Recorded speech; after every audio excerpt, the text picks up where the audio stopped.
Saudara putra sulung Presiden Jokowi yang sekaligus Wali Kota Solo Gibran Raka Buming Raka dipanggil Sekjen PDIP Hasto Kristianto besok. Mengaku siap menghadapi ke DPP PDI Perjuangan. Selain bahas situasi terkini, Gibran mengaku akan berikan keterangan terkait pertimbangan bergabungnya ke TPN Ganjar Pranowo. Selain itu, Gibran juga akan menjelaskan soal ketidakhadirannya di peresmian kantor DPC PDIP Kota Solo. Dan mungkin besok Rabu saya juga akan dipanggil oleh DPP. Sudah janjian sudah dihubungi Pak Hasto juga. Saya akan melaporkan keadaan terkini, Bro. Saya kan memang rutin laporan ke beliau ya besok Rabu ya. Jakarta yang mau dilaporkan? Hah? Jakarta. Yang mau dilaporkan? Ya nanti kalau dipanggil pasti ditanya. Ini gimana keadaan ini gimana. Tunggu aja besok Rabu ya. Kemarin usai Mahkamah Konstitusi mengabulkan gugatan syarat Capres dan Cawapres, Gerindra langsung melakukan rapat internal yang dihadiri seluruh Dewan Pembina Partai Gerindra dan Ketua Umum Gerindra Prabowo Subianto. Sekjen Partai Gerindra menyebut jika pasca putusan MK membuat syarat Capres dan Cawapres semakin jelas, namun Gerindra baru akan mengumumkan Cawapres pendamping Prabowo usai pertemuan dengan parpol koalisi. Gerindra menyebut sudah berkomunikasi dengan Gibran setelah mendengar putusan MK. Mahkamah Konstitusi sebagai sebuah keputusan yang final dan mengikat, tentu saja ini akan menjadi sebuah cara pandang bagi partai-partai koalisi di Koalisi Indonesia Maju dalam mengambil keputusan. Setelah partai koalisi berkumpul. Itu kapan Bang untuk pertemuan? Ya, sedang mencocokkan semua waktu para ketua umum yang sekarang masih ada sebagian di luar negeri. Keputusan Mahkamah Konstitusi saya kira menjadi sesuatu yang jelas, terang benderang, jadi nanti nunggu sesuatu yang sudah jelas, nanti nunggu setelah ketua umum semuanya berkumpul. Mahkamah Konstitusi sudah menetapkan syarat Capres dan Cawapres. Putusan Mahkamah Konstitusi dinilai bisa menjadi jalan masuk Gibran Raka Buming di Pilpres. Partai koalisi pengusung Capres Prabowo secara terbuka telah mengatakan akan meminang Gibran. Namun mereka masih menunggu kesediaan Gibran. Apakah suara ayah Gibran, Joko Widodo, akan menjadi langkah penentu bagi Gibran untuk maju di Pilpres? Kita akan bahas bersama dengan sejumlah narasumber. Ada Direktur Eksekutif Lembaga Survei Indonesia, Jayadi Hanan. Ada juga Sekretaris Tim Koordinasi Relawan Pemenangan untuk Ganjar, Bang Deddy Sitorus. Dan juga ada Wakil Ketua Umum Partai Gelora, Bung Fahri Hamzah. Selamat petang, Bapak-Bapak. Selamat petang, Pak Arvin. Baik, Teman-teman. Pak Jayadi, bagaimana Anda melihat posisi Jokowi dalam dinamika yang terjadi soal politik Gibran dan juga putusan MK ini? Ya kalau putusan MK itu tentu kita tahu banyak dikritik ya. Saya termasuk salah satu yang sulit menerimanya secara akal, secara nalar gitu ya. Yang paling menonjol itu misalnya bagaimana MK, tadi dijelaskan oleh beberapa mantan hakim konstitusi ya, bagaimana MK menerapkan dua alasan atau cara berpikir yang berbeda bahkan bertentangan untuk satu perkara yang intinya sama gitu, yaitu soal syarat-syarat khusus Capres, Cawapres gitu. Jadi, peristiwa itu membuat kemudian keputusan MK itu kemudian membuat banyak dugaan gitu bahwa keputusan ini seperti juga yang disampaikan oleh Hakim Saldi Isra dalam dissenting opinionnya ya, bahwa keputusan ini berada dalam pusaran politik gitu, atau dalam bahasa lain ada dugaan atau banyak yang bisa menduga bahwa Hakim Konstitusi itu mengambil keputusannya tidak independen secara politik. Ada faktor-faktor politik yang masuk ke situ. Dengan pandangan seperti itu, bagaimana harus Jokowi bersikap, Pak Jayadi? Saya kira Pak Jokowi harus bersikap bijak ya. Pak Jokowi adalah seorang presiden yang diapresiasi oleh masyarakat, yang akan segera turun. Maka sebaiknya Pak Jokowi memberikan langkah-langkah yang bijak begitu, yang mendinginkan suasana, yang memberikan kesempatan dan netralitas yang baik kepada semua pihak gitu. Jadi sikap kenegarawan Pak Jokowi akan dilihat orang pada saat ini. Soal netralitas ini yang digarisbawahi, termasuk PDIP esok kabarnya akan memanggil Gibran ya, Bung Deddy? Memanggil Gibran saya kira tidak ya, karena siapa sih berani manggil anak presiden ya, nanti banyak yang sakit hati.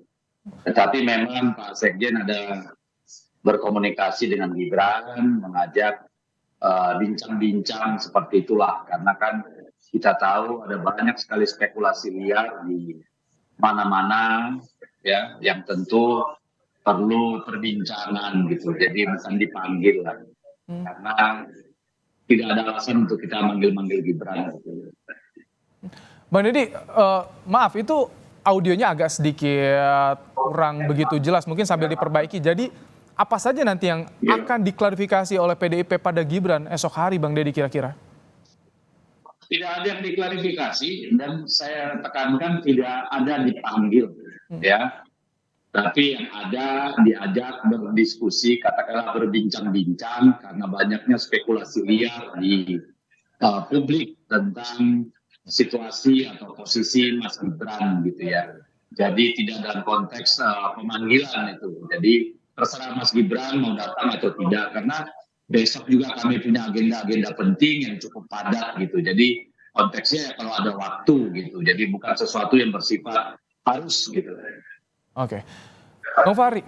Baik, saya ke Bang Fahri. Bang Fahri, kan di koalisi pendukung Prabowo yang ditunggu soal cawapres adalah putusan MK. Sudah diketok. Kenapa belum deklarasi soal cawapres ini? Kan Gibran kan infonya, Bang Fahri. Dalam rapat yang lalu kami membuat 4 nama dan kemudian nama-nama itu mewakili Jawa Timur, Jawa Tengah, Jawa Barat, dan luar Jawa. Dan memang janjinya pekan ini akan ada rapat untuk memutuskan satu nama untuk kemudian disiapkan menuju pendaftaran yang akan kita lakukan kalau tidak pekan ini, pekan depan. Dan karenanya lah saya kira keputusan Mahkamah Konstitusi ini melengkapi argumen terkait dengan peluang-peluang calon yang ada, ya, sebab keputusan ini menyebabkan ada banyak nama yang bisa masuk ke dalam kualifikasi, khususnya kaum muda dan milenial yang sekarang sudah menjabat sebagai kepala daerah, baik tingkat Mengarah satu ke Gibran ya, Bang Fahri? Saya tadi bilang kepada banyak nama ya, tetapi memang salah satu nama yang diperbincangkan itu adalah nama Gibran. Karena dengan keputusan Mahkamah Konstitusi ini, nama Gibran menjadi masuk ke dalam kualifikasi memenuhi syarat karena Mahkamah Konstitusi tidak mengubah norma 40 tahun, tetapi menambah tafsir sesuai permintaan pemohon bahwa mereka yang pernah menjabat pada jabatan yang dipilih sebagai eksekutif dapat juga dicalonkan sebagai calon presiden, sebab pengalaman sebagai kepala eksekutif itu dianggap berharga. Sebagaimana juga yang tercermin pada calon-calon kita yang ada sekarang ini. Sudah ada komunikasi ke Gibrannya soal ini, Bang Fahri? Wali kota dan bekas gubernur. Saya kira itu sudah ada komunikasi ke Gibran soal ini, soal ajakan ini, karena sudah jelas nih MK-nya. Soal komunikasi tentu nanti akan dilakukan setelah ada pertemuan dengan pimpinan-pimpinan partai koalisi yang kemarin sangat kompak memutuskan nama-nama itu. Nanti setelah kami putuskan baru itu dikomunikasikan dengan semua calon yang masuk. Tetapi kalau pekan ini, pekan kemarin sudah dikomunikasikan dengan semua calon, tapi pekan ini tentu akan keluar satu nama dari nama-nama yang ada itu. Ini belum diumumkan, apakah juga masih nunggu arahan Jokowi, Bang Fahri? Kalau di rapat koalisi kita menyerahkan seluruh keputusan ini kepada calon presidennya, yaitu Pak Prabowo. Karena beliaulah yang kira-kira nanti pada tingkat akhir menimbang siapa yang menjadi mitranya di dalam atau running mate di dalam Pilpres yang akan datang, yang dia anggap cocok oleh beliau sebagai calon wakil presiden. Jadi ini hanya lebih kepada Pak Prabowo yang berkonsultasi dengan pimpinan-pimpinan partai, dan setelah itu Pak Prabowo sendiri yang akan menyampaikannya kepada yang bersangkutan. Baik, Bang Deddy, semakin kuat wacana soal memasangkan duetkan Prabowo dengan Gibran pasca putusan MK. Bagaimana dari PDIP menanggapi soal ini, Bang Deddy? Tampaknya di mute, Bang Deddy. Silakan. Saya kira isu itu kan sudah berkembang sejak adanya judicial review di Mahkamah Konstitusi, ya, bahwa seperti itulah niatan dari katakanlah mereka yang memiliki kekuasaan, gitu ya. Itu terlihat dari pengaju judicial review itu yang berafiliasi dengan partai-partai politik, kepala-kepala daerah, begitu ya. Dan itu semakin kencang lagi ketika di Mahkamah Konstitusi gugatan tentang umur itu sudah pasti gagal, sehingga kan pengambilan keputusan tertunda-tunda. Lalu datanglah satu ide cerdas, menambahkan frase pernah atau berpengalaman menjadi kepala daerah.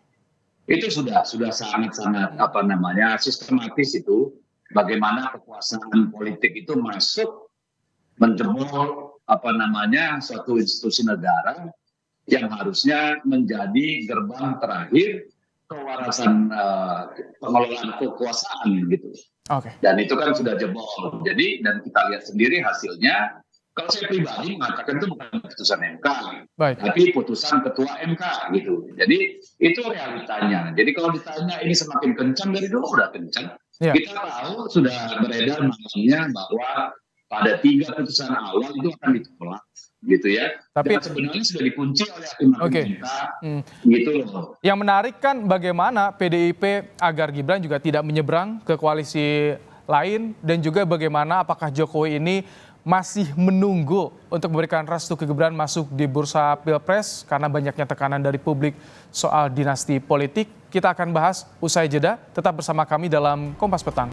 Anda masih bersama kami di Kompas Petang dan kita lanjutkan soal dialog peta politik dan dinamika politik pasca putusan MK. Masih bersama kami Pak Jayadi Hanan, Bang Deddy Sitorus dan juga Bang Fahri Hamzah.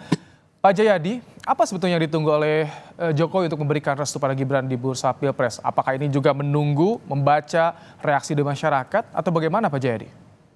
Ya, mungkin itu salah satu yang jadi pertimbangan ya. Selain seperti kata Bang Fahri, permusyawaratan kalangan ketua umum dan di kubu Prabowo misalnya. Karena nama Gibran masuk menjadi salah satu calon di cawapres di kubu Prabowo kan gitu, di Koalisi Indonesia Maju. Yang kedua adalah soal mungkin masih melihat bagaimana perkembangan reaksi publik terhadap isu ini. Karena isu ini kan menjadi perhatian publik sangat luas. Baik publik dalam artian publik yang para opinion maker, atau publik yang terkait langsung dengan aktivitas-aktivitas politik, maupun publik secara umum. Mungkin itu yang masih dilihat saya kira. Karena begini ya, memang masuknya Gibran sebagai cawapres atau nama dalam bursa cawapres itu memang diharapkan bisa membantu misalnya Prabowo untuk memenangkan pertarungan gitu. Tapi itu belum tentu juga gitu, Mas Ibrahim. Karena minimal 2 alasan ya. Pertama sebetulnya seperti kata Bang Deddy tadi, nama Gibran sudah masuk cukup lama sebetulnya di dalam bursa percaturan ini. Dan itu saya kira berbagai riset opini publik sudah menunjukkan bahwa simulasi-simulasi yang memasukkan nama Gibran di dalam potensial pasangan capres-cawapres itu sudah banyak. Dan kalau kita perhatikan elektabilitasnya, pertama elektabilitas Gibran secara pribadi itu belum pernah nomor 1. Yang nomor 1 biasanya itu kadang-kadang Sandi Uno, Ridwan Kamil. Jadi kenapa sampai Gibran ini ditunggu-tunggu, sampai menunggu putusan MK untuk Gibran? Apa istimewanya menurut Anda Pak Jayadi? Ya itu tadi, karena dia punya keistimewaan sebagai proksi dari Pak Jokowi, sebagai wakil dari Pak Jokowi, dan baik Pak Ganjar maupun Pak Prabowo itu kan memerlukan para pemilih Pak Jokowi di 2019 lalu untuk di-endorse paling tidak supaya memilih mereka gitu. Nah, jadi ada efek positif itu saya kira yang diharapkan gitu ya. Baik. Tapi belum tentu positif itu yang muncul. Ya, pertama yang tadi saya sebut, ya, elektabilitas Gibran itu sebetulnya tidak berbeda jauh dengan nama-nama cawapres yang lain, baik ketika dipasangkan dengan bakal capres maupun ketika diadu secara individu. Yang kedua,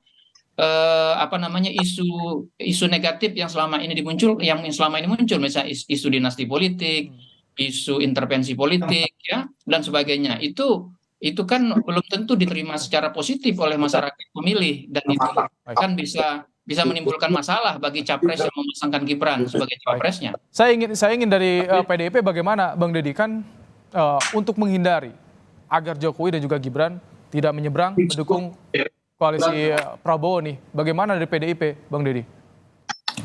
Ya, kami sudah berusaha menjaga Pak Jokowi selama 23 tahun. Tetapi kan kami tidak bisa menjaga beliau dari dirinya sendiri. Jadi semuanya terpulang kepada Pak Jokowi, kepada Mas Gibran. Karena itu kan katakanlah, itu kan hak mereka mau melakukan apapun gitu. Tidak ada yang bisa kami lakukan kalau mereka sudah punya sikap atau pilihan gitu. Jadi kalau melihat orkestrasi yang terjadi, saya kira tidak mungkin tanpa tangan-tangan kekuasaan. Jadi ya kalau di banyak tempat orang-orang yang haus kekuasaan menjadi kehilangan kewarasan, saya kira hal yang tidak bisa dihindari dalam situasi seperti ini. Kami hanya bisa fokus pada pemenangan Mas Ganjar.